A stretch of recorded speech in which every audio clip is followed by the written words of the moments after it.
হযরত ওমর তখনও কালেমা গ্রহণ করেনি। দেখুন কোরআনের নূর তার সিনার মধ্যে যাওয়ার পরে কি হয়ে গেল। বিশাল তরবারি, পরিচিত তরবারি নিয়ে ওমর নবীর বাড়ির সামনে নবীর কাছে এসে গেলেন। আমার বন্ধুগণ, নবীজি নামাজের মধ্যে তেলাওয়াত করতেছিলেন। আল্লাহর নবী এমন তেলাওয়াত, নামাজের ভিতরে এমন সব তেলাওয়াত করতেছিলেন, তেলাওয়াতের আওয়াজ হযরত ওমরের কণ্ঠে, হযরত ওমরের কানে যখন চলে গেল, হযরত ওমর বাহিরে ইন্তজার করলেন, অপেক্ষা করলেন। ওমরের বক্তব্য হলো ইসলামের নবী মুহাম্মদের নামাজটা শেষ হোক, তেলাওয়াত শেষ হোক, তারপরে আমি আমার কাজ সারব। আমার বন্ধুগণ অপেক্ষা করতেছেন, নবীজি নামাজের মধ্যে তেলাওয়াত করতেছিলেন। হযরত ওমর যা চিন্তা করতেছেন, নবীজি যেন হযরত ওমরের চিন্তার প্রত্যেকটা প্রশ্নের জবাব তার নামাজের তেলাওয়াতে দিয়ে দিচ্ছেন। আসসালামু আলাইকুম ওয়া রাহমাতুল্লাহি ওয়া বারাকাতুহু।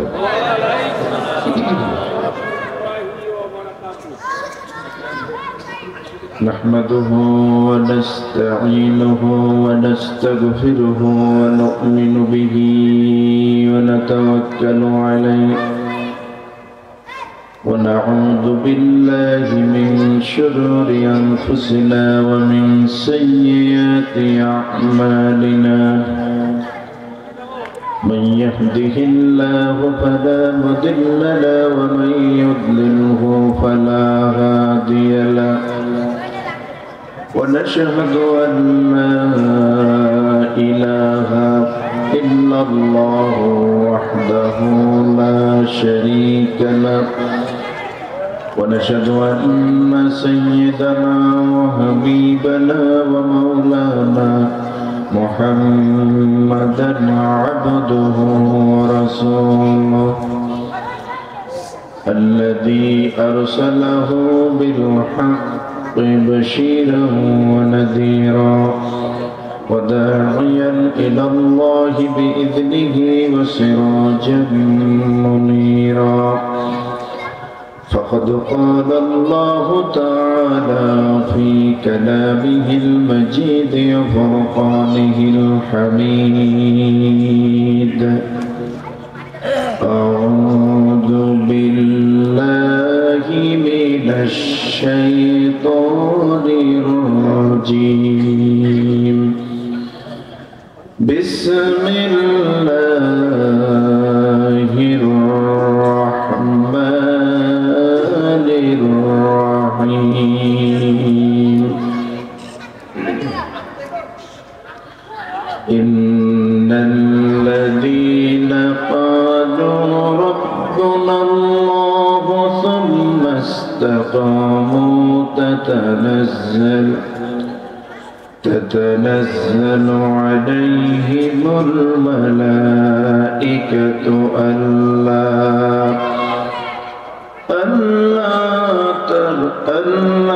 تخافوا ولا تحزنوا وأبشروا بالجنة التي كنتم توعدون نحن أولياؤكم في الحياة الدنيا وفي الآخرة ولكم فيها ما تشتهي أنفسكم ولكم فيها ما تدعون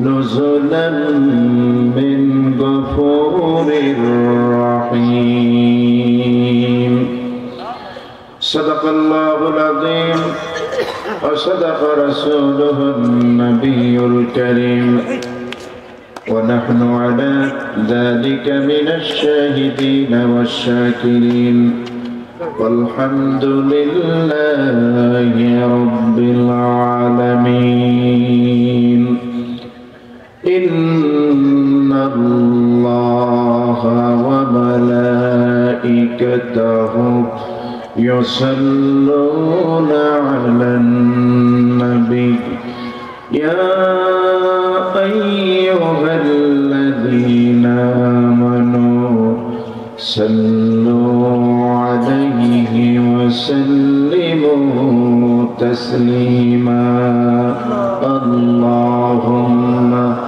صل على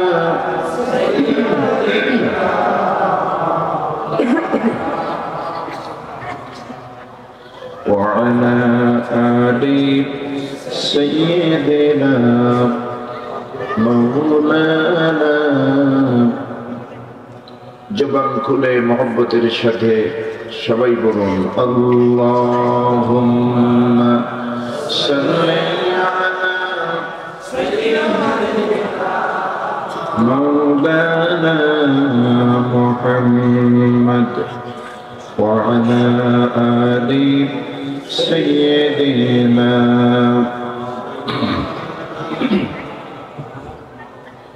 بلغ العلا بكماله كشف الدجى بجماله حسنت جميع خصاله صلوا عليه مشرق حب محمد مطلع ديوان ما مطلع خورشید شخص سینه سوزان ما بلغ العلا بكماله كشف الدجى حسنت جميع خصاله صلوا আরবের বুকে মক্কার পরে আমিনার যেথায় ঘর খোদার করুণা কৌসর হয়ে ঝরেছে সেথায় বারংবার বলগল মওলা বিকামালিহি كشف الدجى بجماله حسنت جميع خصاله صلوا চুয়াডাঙ্গা জেলাধীন নেহালপুর নাজাতুল উম্মাহ কওমি মাদ্রাসা ফলিল্লাহ বনিয়ের উদ্যোগে আয়োজিত সপ্তম বার্ষিক তাফসীর 17তম বার্ষিক তাফসীরুল কোরআন মাহফিল দিগার হাজারাত উলামায়ে কেরাম বিভিন্ন জায়গা থেকে আল্লাহ পাকের আখিরি কালামের বয়ান শোনার জন্য আগত আমার দিনদার ইমানদার মুসলমান ভাইরা, সমবয়সী যুবক বন্ধুরা, পর্দার আড়ালে বসে আছেন আমার মা এবং বোনেরা, আমি আমার অন্তর খুলে আন্তরিক সালাম ইসলামী সম্ভাষণ পেশ করছি। আসসালামু আলাইকুম ওয়া রাহমাতুল্লাহ। লাখ কোটি শুকরিয়া আদায় করছি সে মহান মুনিব আল্লাহ সুবহানাহু ওয়া তাআলার দরবারে, যিনি আজ গোটা বাংলার জমিনকে কোরআনের জন্য উন্মুক্ত করে দিয়েছেন। আমরা মুক্ত পরিবেশে মুক্ত কণ্ঠে আল্লাহর কোরআন শুনতে পাচ্ছি, আল্লাহর কোরআনের কথা বলতে পারছি, ঠিক কিনা?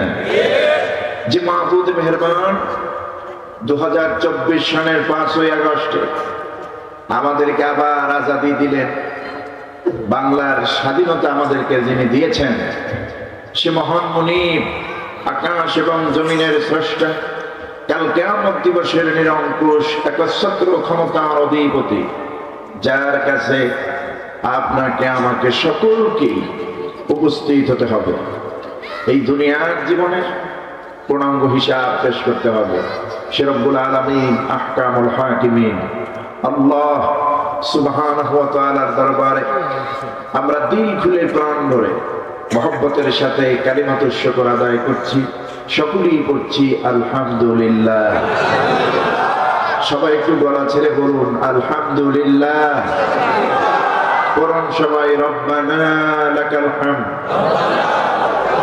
হামদান কাসীরান তাইয়িবান মুবারাকান ফীহি ইয়া রাব্ব ربي لك الحمد كما ينبغي لجلال وجهك وعظيم سلطانك لك الحمد بالإيمان لك الحمد بالإسلام لك الحمد بالقرآن يا ذا الجلال والإكرام একটু জিকির করুন সুবহানাল্লাহ ওয়ালহামদুলিল্লাহ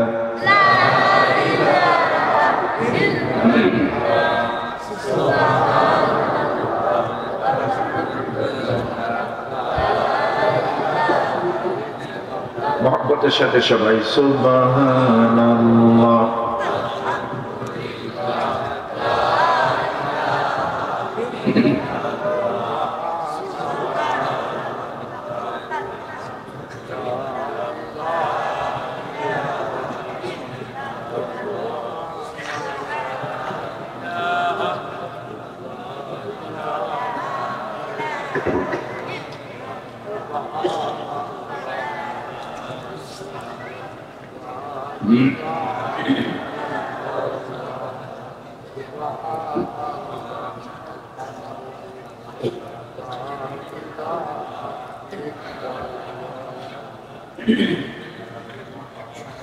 لا إله إلا الله محمد رسول الله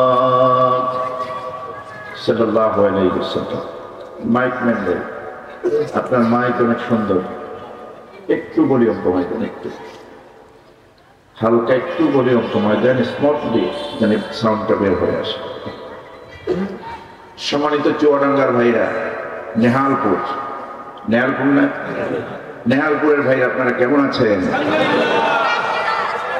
আলহামদুলিল্লাহ আমিও আল্লাহর অশেষ মেহেরবানিতে আপনাদের দোয়ায় ভালোবাসায় ভালো আছি এই যে আশপাশে যারা দাঁড়িয়ে আছেন আপনাদের নিয়ত যাই থাকুক আমি আহ্বান করব একটু ভিতরে আসবেন অনেকে চিন্তা করে 10-15 মিনিট কথা শুনেই চলে যাব বক্তার চেহারা তো দেখাই হয়ে গেছে কথা বুঝে আসছে তারপর বাকিটা মোবাইলে দেখে নেব একটু মেহেরবানি করে যারা আশপাশে দাঁড়ানো আছেন একটু ভিতরে চলে আসবেন আজকের এই কোরআনের মাহফিল এত সুন্দর আয়োজন আমরা যারা এসেছি আলহামদুলিল্লাহ যারা আসতে পারেনি তারা কি খুব জিতে গেছেন না আমি কোরআন থেকে কিছু কথা আপনাদের সামনে পেশ করতে চাই আল্লাহ যদি তৌফিক দান করেন আমা তৌফিক ইল্লা বিল্লাহ আলাইহি তাওয়াক্কালতু ওয়া ইলাইহি উনীব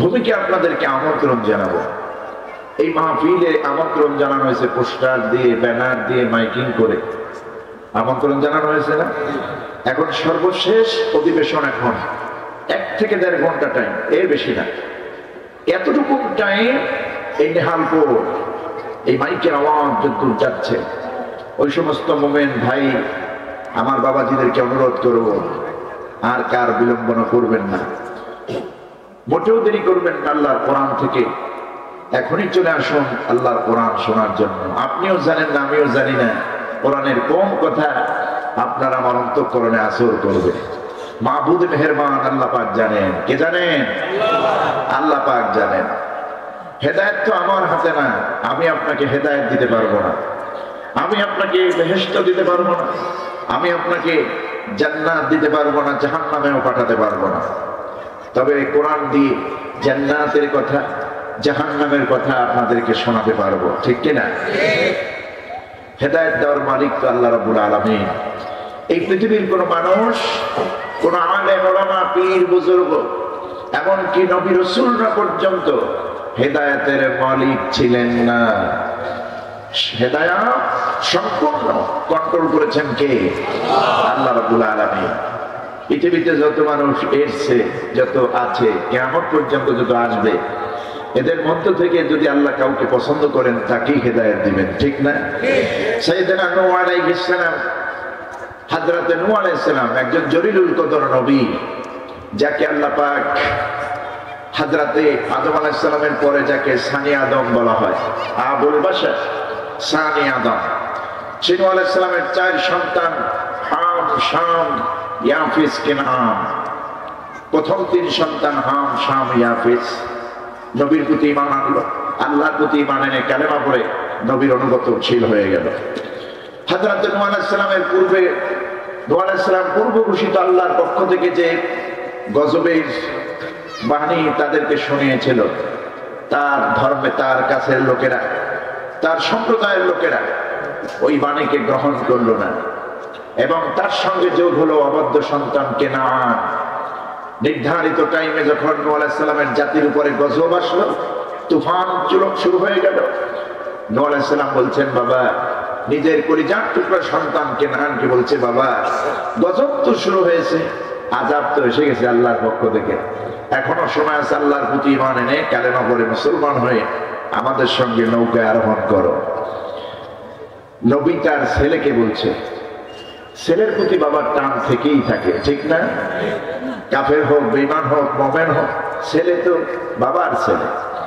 সেই সূত্র ধরে বাবা ছেলেকে বলছে, বাবা, তুফান তো এসে গেছে, গজব তো এসে গেছে, এখনো সময় আছে, কালেমা পড়ে আমাদের সঙ্গে নৌকায় ওঠো, আল্লাহর গজব এসে গেছে।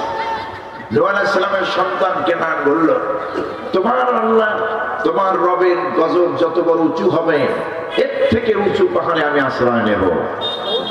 নাউযুবিল্লাহ, মাআযাল্লাহ। এই পৃথিবীতে কেউ যদি আল্লাহর গজবের সঙ্গে পাল্লা দেয়, কন্টেস্ট করতে চান, তার অস্তিত্ব এই পৃথিবীতে থাকে না।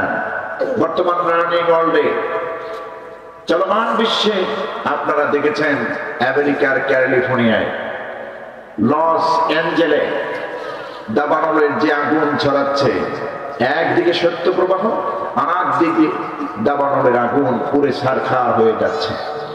ক্যালিফোর্নিয়ার একটা অংশ লস অ্যাঞ্জেল পুরে ছারখার হয়ে গেছে।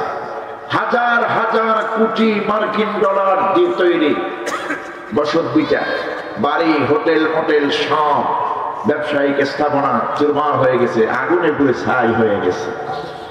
কোন দমকল দিয়ে, ফায়ার সার্ভিসে কোন সার্ভিস দিয়ে বন্ধ করতে পারে না, কারণ এই আগুনটা তো দুনিয়ার মানুষ জ্বালায় নাই, জ্বালাইছে কে? আল্লাহ। আল্লাহ পাক জ্বালিয়েছেন, কারণ ওরা জ্বালিয়েছে আমার ফিলিস্তিনের গাজায় আগুন, ঠিক না? ওরা জ্বালিয়েছে আমার গাজায়, আমার দুধের বাচ্চাকে, মুসলিম দুধের বাচ্চাকেও তারা রেহাই দেয়নি। ওরা হাসপাতালে বোম্বিং করেছে, মিসাইল মেরেছে, অসুস্থ বাচ্চা, মেয়ে লোক, কাউকে ওরা রক্ষা দেয়নি। আমার বন্ধুগণ, যুদ্ধ বন্ধ করলো, এই ডোনাল্ড ট্রাম্প এসে যুদ্ধ বিরতি ঘোষণা করলো, দাবানল বন্ধ হয়ে গেল। যদি যুদ্ধ ঘোষণা বিরতি না করত, আল্লাহর মহিমা, আল্লাহর সিদ্ধান্ত আল্লাহই ভালো জানেন, তো আমাদের ধারণা হলো ওরা যখন আল্লাহর গজবকে ভয় পেয়েছে, আল্লাহ ওদের প্রতি রহম করতেছে, ঠিক কিনা? আমেরিকা এখন আগুন দাবানলের মতো এরকম জ্বলে না, এই 4-5 দিন আগে হলো বন্ধ হয়ে গেল। সুতরাং আল্লাহর গজবের সামনে কেউ মোকাবেলা করতে চায় না, যেই মোকাবেলা করতে চায় তার ধ্বংসলীলা দেখার জন্য তার অপেক্ষা করা উচিত। নূহ আলাইহিস সালামের ছেলে বলল, যত বড় তুফান উঁচু হয়ে আসুক, তার থেকে বড় উঁচু পাহাড়ে আমি আশ্রয় নেব। আল্লাহ রাব্বুল আলামিন এই বক্তব্য আর চলতে দিলেন না, বাপ ছেলের মাঝখানে বিশাল তুফান সৃষ্টি করে দিল। নূহ আলাইহিস সালামের সন্তান কেনান ছিটকে পড়ল পানির ভিতরে, চুবুনি খেয়ে মরে যাচ্ছে। হযরত নূহ আলাইহিস সালাম, সন্তান যদি কাফের হয় মায়া লাগে, আল্লাহর কাছে ফরিয়াদ করলেন, রব্বুল আলামিন, এ তো আমার আহাল, এ তো আমার সন্তান, আর তোমার ওয়াদা ছিল আমার আহালকে তুমি গজব দিবা না, আমার আহালকে তুমি মেরে ফেলবা না, এ তো আমার আহাল, আমার পরিবার। আল্লাহ রাব্বুল আলামিন হযরত নূহ আলাইহিস সালামকে বললেন, নূহ রে, যেই ছেলে তোমার নবুয়তকে স্বীকার করে না, আমি আল্লাহকে আল্লাহ হিসেবে মানে না, পরকালকে বিশ্বাস করে না, লাইস ইন্নাহু লাইসা মিন আহলিক, নিঃসন্দেহে সে তোমার আহাল নয়, তোমার পরিবার নয়। যেই সন্তান নিজের পিতাকে নবী হিসেবে মানে না, তোমার নবুয়তকে স্বীকার করে না, পরকালকে বিশ্বাস করে না, আমি আল্লাহ রাব্বুল আলামিনকে স্বীকার করে না, এমন সন্তান এমন হাল কোন নবীর হাল হতে পারে না, ঠিক কিনা? সুতরাং আপনার ঘরে যদি ইসলাম বিরোধী তৈরি হয়, ইসলাম বিরোধী সন্তান যদি তৈরি হয়, কোরআন বিরোধী, আলেম বিরোধী, পার্টি তো দূরের কথা, নিজের সন্তানকে ত্যাগ করতে হবে ইসলামের জন্য, কোরআনের জন্য, আল্লাহর জন্য, ঠিক না? আমার বন্ধুগণ, হেদায়েত হয়নি। হযরত নূহ আলাইহিস সালাম আল্লাহর কাছে সঙ্গে সঙ্গে মাফ চাইলেন, আল্লাহ আমার প্রতি রহম করো, আমারে ক্ষমা করো, আমি ভুল পথে আপনার কাছে মেসেজ দিয়েছি, আপত্তি করেছি, তুমি আমাকে মাফ করে দাও। হযরতে বিশ্বনবীর চাচা আবু তালিব কত বড় ভালো মানুষ ছিলেন, রাসূলকে লং টাইম সার্ভিস দিয়েছেন, পিতার আদর, মায়ের আদর, চাচার আদর, গোটা আত্মীয় স্বজনের আদর দিয়েছেন একা 16 থেকে 18টি বছর, ঠিক না বাবাজিরা?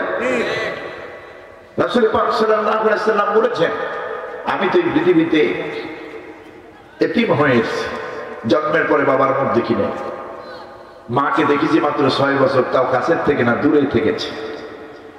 আমি 8 বছরের মা, 8 বছরের দাদাকে হারালাম, জন্মের এতিম। আল্লাহ রাব্বুল আলামিন বলছেন, নবী আমি আপনাকে কেমন এতিম করে পাঠালাম শুনুন। আলাম ইয়াজিদকা ইয়াতীমান ফাআওয়া ووجدك ضالا فهدى ووجدك عائلا فأغنى। আল্লাহ রাব্বুল আলামিন বলেন, আমি আপনাকে এতিম হিসেবে পাইছিলাম, আপনাকে আমি থাকার জায়গা দিয়েছি, আশ্রিত করেছি, আপনাকে আশ্রয়ের জায়গা দিয়েছি, কোথায় থাকবেন, কোথায় বড় হবেন, কোথায় খাবেন, কি করবেন, সমস্ত ব্যবস্থা আমি আল্লাহ রাব্বুল আলামিন আমার কুদরতি নিজাম দিয়ে করেছি। সুবহানাল্লাহ। আবু তালিব নিলেন এতিম নবীর দায়িত্ব 16 থেকে 18টি বছর। চাচার স্নেহ, বাবার স্নেহ, মায়ের স্নেহ, বাবার স্নেহ, দাদার স্নেহ সব দিচ্ছেন একা। আবু তালিব রাসূলকে এত ভালোবাসতেন, নিজের সন্তান আলীকে কোনদিন কাছে রাখেন নাই, একই খাটে রাখেন নাই, আলাদা বিছানা, আলাদা খাটে দিনের পর দিন, মাসের পর মাস, বছরের পর বছর সময় রেখেছেন, কোনদিন কাছে রাখেন নাই। কিন্তু ভাতিস্পুত এতিম মুহাম্মদ, বাপ নাই, মা নাই, দাদা নাই, কেউ নাই আপনজন। আবু তালিব কোনদিন মুহাম্মদ সাল্লাল্লাহু আলাইহি সাল্লামকে আলাদা বিছানায় দেন নাই, বুকের সঙ্গে একই সঙ্গে লাগাইয়া চাদর দিয়া, কম্বল মুড়ি দিয়া কি বিছানায় ঘুমাইছে। দিনের পর দিন, মাসের পর মাস, বছরের পর বছর, কতখানি অবদান নবীর জীবনে। রাসূল পাক সাল্লাল্লাহু আলাইহি সাল্লামের আপন চাচা আবু তালিব, সেই আবু তালিব যখন ইন্তেকাল করবেন, জীবনের শেষ সামান্য যখন চলে আসলো, নবীজি তার কাছে গিয়ে বলছেন, চাচাজি আপনি আমাকে যেই পরিমাণ ভালোবাসা দিয়েছেন, আমি তো আমার আব্বার মুখ দেখিনি, আমি আমার বাবার স্নেহ ভালোবাসা পাইনি, যদি বাবা বেঁচে থাকতেন মনে হয় আপনার মতোই ভালোবাসা দিতেন, সুতরাং আমি আপনাকে ভালোবাসি, আপনিও আমাকে ভালোবাসেন। সেই দাবি থেকে বলছি, এই ভালোবাসা অটুট থাকুক, জারি থাকুক কিয়ামত পর্যন্ত, বেহেশত পর্যন্ত। আপনি আমার শোনায় বলুন, একটু শোনায় বলুন, লা ইলাহা ইল্লাল্লাহ, লা ইলাহা ইল্লাল্লাহ, লা ইলাহা ইল্লাল্লাহ মুহাম্মাদুর রাসূলুল্লাহ সাল্লাল্লাহু আলাইহি ওয়াসাল্লাম। শুধু আপনি আমারে শোনায় করুন, লা ইলাহা ইল্লাল্লাহ, আল্লাহ ছাড়া কোনো ইলাহা নাই, মাবুদ নাই, উপাস্য নাই, বিধানদাতা নাই, আইনদাতা নাই। এতটুকু শোনা, কালেমার শেষ অংশ মুহাম্মাদুর রাসূলুল্লাহ বলার দরকার নাই। এই কথাটুকু যদি আপনি স্বীকার করেন, আমাকে যদি শোনান, কিয়ামতের ময়দানে কোটি কোটি উম্মতের ভিতরে আমি নবীজি এতটুকু কথা কোট করে আল্লাহর দরবারে আপনাকে বেহেশতে নিয়ে যাওয়ার জন্য জোর সুপারিশ আল্লাহর দরবারে করব। আপনারা বলুন, চুয়াডাঙ্গার ভাইরা, আবু তালিবের কি ঈমান আনার তৌফিক হয়েছিল? ঈমান এনে দুনিয়া থেকে বিদায় হয়েছিলেন না। ঈমান আনতে পারেনি, কারণ হেদায়েত ছিল না। কার পক্ষ থেকে? আল্লাহর পক্ষ থেকে হেদায়েত ছিল না। নবীজি রাগ করে উঠে গেলেন, বেজার মুখ নিয়ে উঠে গেলেন। নবীজি মনে বড় কষ্ট, এমন একটি দায়িত্বশীল মানুষ, এমন একজন কাছের মানুষ হেদায়েত ছাড়া ঈমান ছাড়া দুনিয়া থেকে বিদায় হয়ে গেল। নবীজি মন খারাপ করে চলে গেলেন ওখান থেকে। আল্লাহ রাব্বুল আলামিন কোরআনে কারীম আয়াত নাযিল করে দিয়া রাসূলকে সান্ত্বনা স্বরূপ করে দিলেন, হাবিব মন খারাপ করবেন না। ইন্নাকা লা তাহদি মান আহবাবতা ওয়ালাকিন্নাল্লাহা ইয়াহদি মান ইয়াশা। হে নবী, আপনি চাইলেই আপনার পছন্দ মতো কাউরে হেদায়েত দিতে পারবেন না। আপনি চাইলে আপনি যাকে ভালোবাসেন, আপনি যারা পছন্দ করেন, তারা আপনি ঈমান আনাবেন, হেদায়েত দিবেন, পারবেন না। কারণ আমি আল্লাহ পাক আপনাকে হেদায়েতের মালিক বানাইনি। হেদায়েতের মালিক কে? আল্লাহ রাব্বুল আলামিন। আমি হচ্ছি হেদায়েতের মালিক, আমি যারে খুশি। ওয়ালাকিন্নাল্লাহা ইয়াহদি মান ইয়াশা। বরং আল্লাহ পাক তিনি যাকে চাইবেন কেবলমাত্র সেই হেদায়েত পেয়ে যাবে। ঠিক কিনা? দেখেন না, এই বাংলাদেশটাকে শেষ করে দিয়েছে যে জালেমরা, হেদায়েত পায়নি। এদেশে এত ভালো ভালো মানুষ ছিল, এই ভালো ভালো মানুষগুলি ওরা কষ্ট দিয়েছে দেশে। যারা সুবিধাবাদী সুবিধা গ্রহণ করেছে, ওরা ওদের দলে নিয়েছে। আর স্রোতের বিপরীত মুখে যারা অবস্থান করেছে, তাওহীদের ঝান্ডাধারী, কালেমার পতাকাধারী, আল্লাহ পাকের জমিন, আল্লাহর কোরআন জমিনে কায়েমের ইসলামী আন্দোলনের সিপাহসালাররা যখন সত্যের কথা বলেছেন, তাদের বিরুদ্ধে অসংখ্য মিথ্যা মামলা প্রস্তুত করে শুধুমাত্র হস্তনস্ত করে নাই, ফাঁসির মঞ্চ দিয়ে তাদেরকে শাহাদাত পান করাইছে। ঠিক কিনা? বরং দেখা গেল দিন শেষে ঠকেছে কারা, জিতেছে কারা? আল্লাহর দৃষ্টিতে, ইসলামের দৃষ্টিতে যারা শহীদ হলেন তারা এই পরম প্রাপ্তি জান্নাতের নেয়ামত, জান্নাতের মেহমান হয়ে গেলেন। ঠিক না? যারা যুদ্ধ করেছে এই জালেমদের বিরুদ্ধে, তারা হয়ে গেল গাজী, আর এক শ্রেণী হয়ে গেল শহীদ। আর এই জালেমরা পালায় গেছে। একটাও বাংলাদেশে নাই। বাংলাদেশে থাকলেও ইন্দুরের গন্ধের গর্তের মধ্যে আছে। ওই যে 20 থেকে 25 বছর আগে কোরআনের পাখি শহীদ আল্লামা দেওয়ার হোসাইন সাঈদী রহমতুল্লাহ আলাইহি বলেছিলেন, এদেশ তো মুসলমানদের দেশ, এই দেশে ইসলাম বিরোধী কোন কর্মকাণ্ড মুসলমানরা মেনে নেবে না। এই দেশে ভারতের এজেন্ডা যদি আপনি বাস্তবায়ন করতে চান, আর আমাদেরকে ইসলামী আন্দোলনে কি মৌলবাদের তোহমাত দিতে চান, ট্যাগ লাগাতে চান, এটা এদেশের পাবলিক গ্রহণ করবে না। আপনারা আমাদেরকে যারা মৌলবাদ বলে গালি দিচ্ছেন, মৌলবাদ বলে তোহমাত দিচ্ছেন, মূলে হচ্ছে কোরআন, মূলে হচ্ছে রাসূল, মূলে হচ্ছে আল্লাহ, মূলে হচ্ছে ইসলাম। আমরা যদি মৌলবাদী হই, তোমরা আজাবাদী। এই বাংলাদেশের তাওহীদবাদী মুসলমানরা, আলেম ওলামারা গাছের মূলে বসে এমন ঝাঁকুনি দিবে, ছিটকে গিয়ে মামু বাড়ি দিল্লি গিয়ে পড়বা। তাই হয়েছে, তাই হয়েছে। কেন হয়েছে? আল্লামা সাঈদী ছিলেন একজন জবরদস্ত বিশ্ববিখ্যাত কোরআনের মুফাসসির এবং নিঃসন্দেহে আল্লাহর একজন ওলি। আল্লামা সাঈদী যে মাকবুল ওলি, এতে কোনো সন্দেহ কারো আছে? না। তিনি যা বলেছেন কোরআনের জন্য বলেছেন। সারা পৃথিবীতে তার যে জনপ্রিয়তা ছিল, পীরের খেসাল নিয়ে, পীরের ব্যবসা নিয়ে যদি তিনি পীরগিরি করতেন, হাজার হাজার কোটি টাকার মালিক তিনি থাকতেন। ঠিক কিনা? তিনি দাওয়াত দিয়েছেন, কোরআনের দাওয়াত, ইসলামের দাওয়াত, ইসলামের দাওয়াত দিয়েছেন, আল্লাহর দিকে মানুষকে রেখেছেন। সম্মানিত ভাইরা, সুতরাং হেদায়েত আসে আল্লাহর পক্ষ থেকে। কার পক্ষ থেকে? আজকে জালেমরা হেদায়েত পায়নি। এদেশের তাদের মূল শত্রু ছিল আলেম ওলামারা, ইসলামপন্থী মানুষেরা, দ্বীনের দায়ীরা। ঠিক কিনা? ওরা বলে আলেমরা পালাবে, আলেমরা দেশে থাকতে পারবে না। আরে মিয়া, আলেমরা পালায় না, জালেমরাই পালায়। ওয়ায়ামুদ্দুহুম ফি তুগয়ানিহিম ইয়ামাহুন। আল্লাহ পাক বলছেন, আমি বর্ষিটা ছেড়ে দেই, গেল একটু জন্মের গেলা গেল, দেখি কতদূর গিলতে পারো, এমন জোরে টান দেব গোষ্ঠী সুদ্ধা চলে আসবি। ঠিক কিনা? এই দেশটা হচ্ছে ইসলামের দেশ, মুসলমানদের দেশ। ইনশাআল্লাহ বাংলাদেশ এখন শান্তভাবে চলছে। আমরা বিশ্বাস করি আগামীর বাংলাদেশটা হবে ইসলামের বাংলাদেশ। এই শান্ত শিষ্ট বাংলাদেশ এটা স্থায়ী নয়। ডক্টর ইউনূসের নেতৃত্বে যে বাংলাদেশ চলছে এটা স্থায়ী শান্তি নয়। শান্তি হবে তখনই বাংলাদেশের মানুষ, শান্তি হবে তখনই বাংলাদেশের পরিবেশ যখন আল্লাহর কোরআনটা সংসদ ভবনে যাবে। ও চুয়াডাঙ্গার নেহালপুরের মুসলমান ভাইরা, আপনারা কি চান আগামীর বাংলাদেশটা কোরআনের বাংলাদেশ হোক?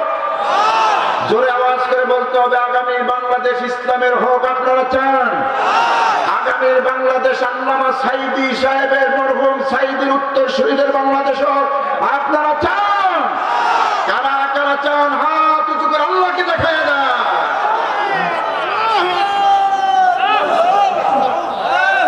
আল্লাহ কবুল করুন। সম্মানিত ভাইরা, যদি কোরআনটা কায়েম হয়ে যায়, কোরআন যদি সংসদে চলে যায়, এক দলের জ্বালা পড়া উঠেই যাবে, ঠিক কিনা? যারা এই জমিনে মানব রচিত আইন বাস্তবায়ন করতে চায়, মানব রচিত আইন দিয়ে যারা জমিন চালাতে চায়, তাদের সমস্যা আছে না নাই? আছে। তাদের জ্বালা পড়া কিন্তু অলরেডি শুরু হয়ে গেছে, ঠিক কিনা? আমরা কোরআনের রাষ্ট্র, কোরআনের ক্ষমতা চাই। 54 বছর 55 বছর এই বাংলাদেশে বহুত কিছু দেখেছি, কত মানুষের নীতি দেখেছি, সব ভাওতাবাজি, সবকিছু খাওয়ার ধান্দা আর কি। কথা বুঝতেছেন? কোরআন ছাড়া এই দেশে স্থায়ী শান্তি কায়েম হতে পারে না, কায়েম হতে পারে না।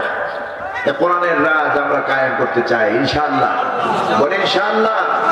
আমি কোরআনে কারীম থেকে সূরাত হামিম সাজদা 30, 31, 32 এই তিনটি আয়াতে কারিমা তেলাওয়াত করেছি। এই তিনটি আয়াতের আলোকে আমরা কিছু সময় কথা বলবো, বলে ইনশাআল্লাহ। বিতাড়িত মরদুদ ইবলিসের ওয়াসওয়াসা থেকে পানা চেয়ে নেই, পরম করুণাময় আল্লাহর নামে আমরা শুরু করছি। আপনারা সুরিত কণ্ঠে, উঁচু কণ্ঠে, পুরুষোচিত আওয়াজে ঠোঁট মিলে আমার সঙ্গে পড়ুন।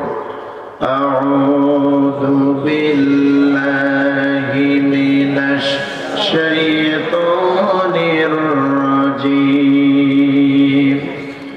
বিসমিল্লাহির রাহমানির রাহিম।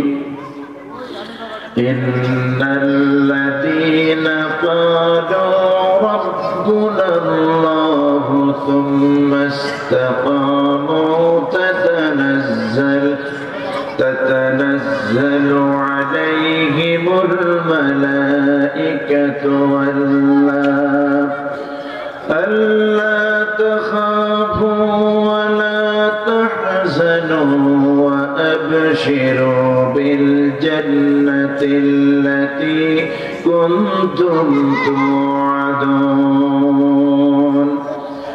نحن أولياؤكم في الحياة الدنيا وفي الآخرة ولكم فيها ما تشتهي أنفسكم ولكم فيها ما تدعون نزلا من غفور رحيم صدق الله العظيم সূরাত হামিম সাজদা 30, 31, 32 এই তিনটি আয়াতে কারিমা আমি আপনাদের খেদমতে তেলাওয়াত করেছি।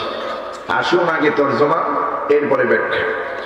আল্লাহ পাক বলছেন ইন্নাল্লাযীনা ক্বালু রাব্বুনাল্লাহ, নিশ্চয়ই যারা বলে আল্লাহই আমাদের রব, তিনি আমাদের প্রভু, তিনি আমাদের বিধানদাতা, তিনি আমাদের আইনদাতা, তিনি আমাদের হায়াতদাতা, তিনি আমাদের রিজিক দাতা। সুম্মা ইসতাকামু, এই কথা শুধু মুখে বলে না, ভেতর থেকে আসে, মুখ দিয়ে বলে। এরপরে ইস্তেকামত থাকে, অটুট থাকে, অবিচল থাকে। সীসা ঢালা প্রাচীরের মতো ময়দানে স্বীকার করে এই কথা বলে, অটুট থাকে, দাঁড়িয়ে থাকে, দণ্ডায়মান থাকে।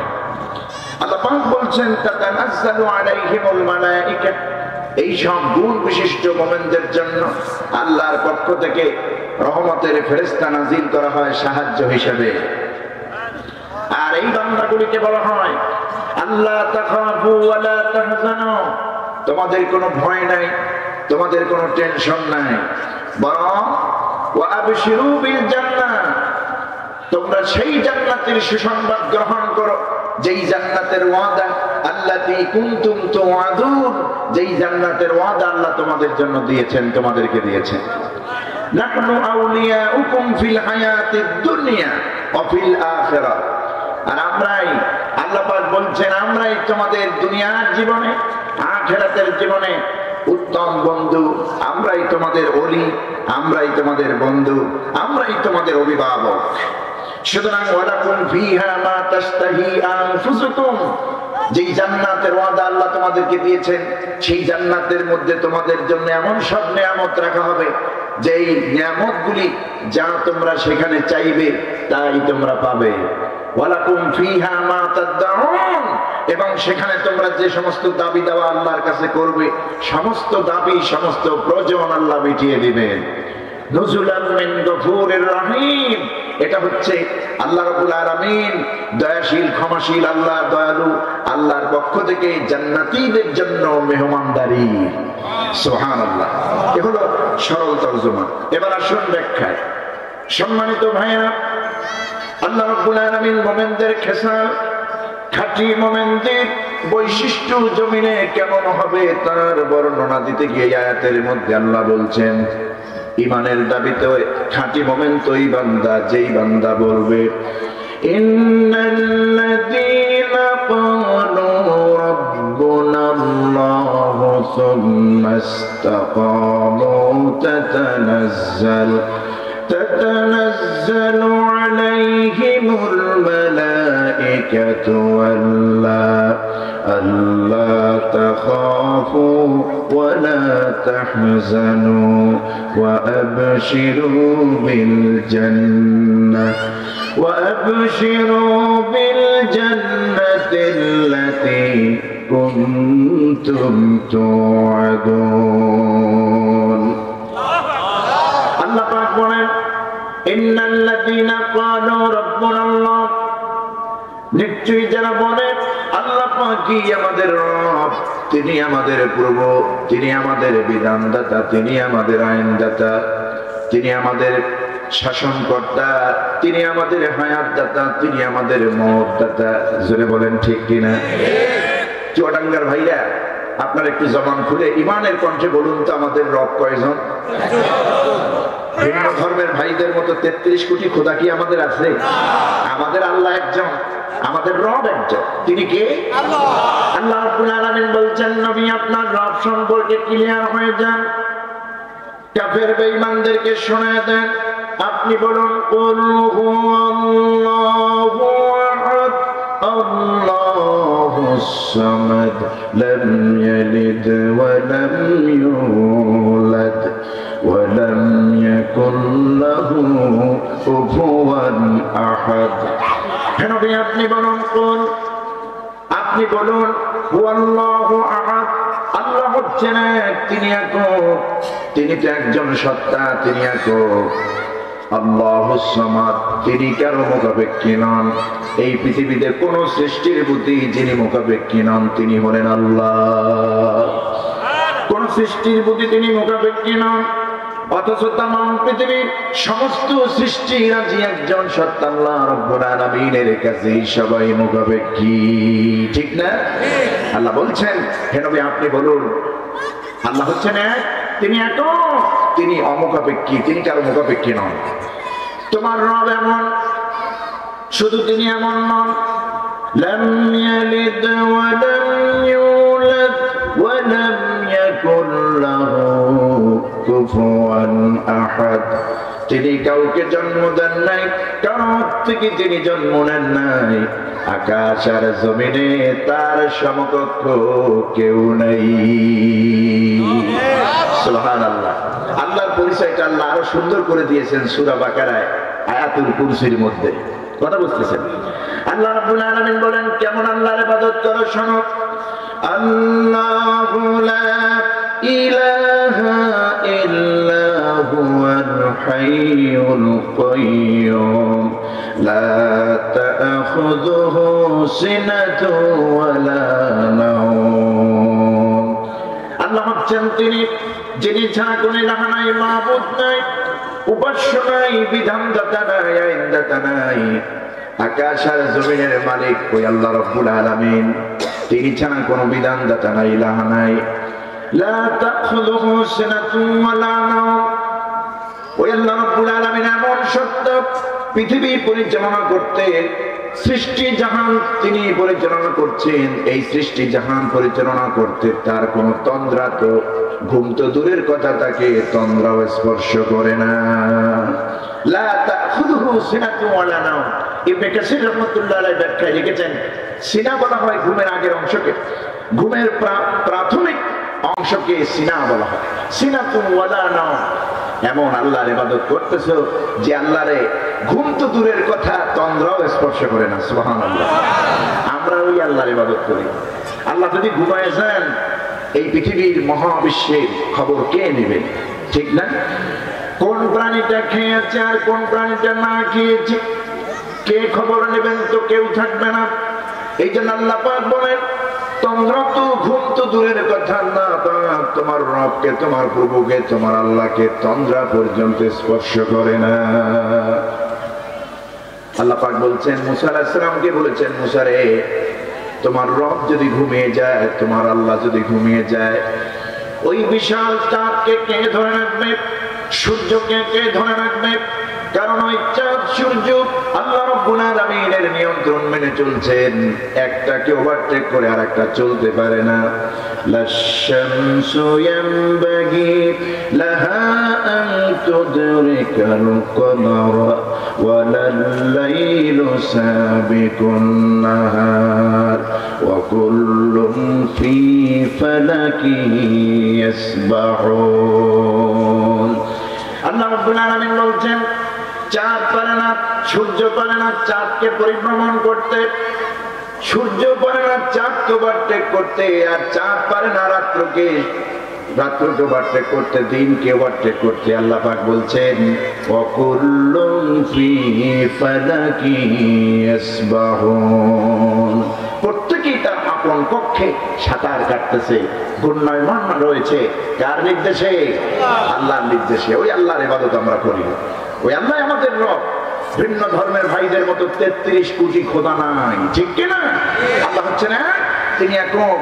সূরা ইখলাস, এই জন্য আল্লাহ পাক কোরআনে কারিমে দিয়েছেন সূরাতুল ইখলাস।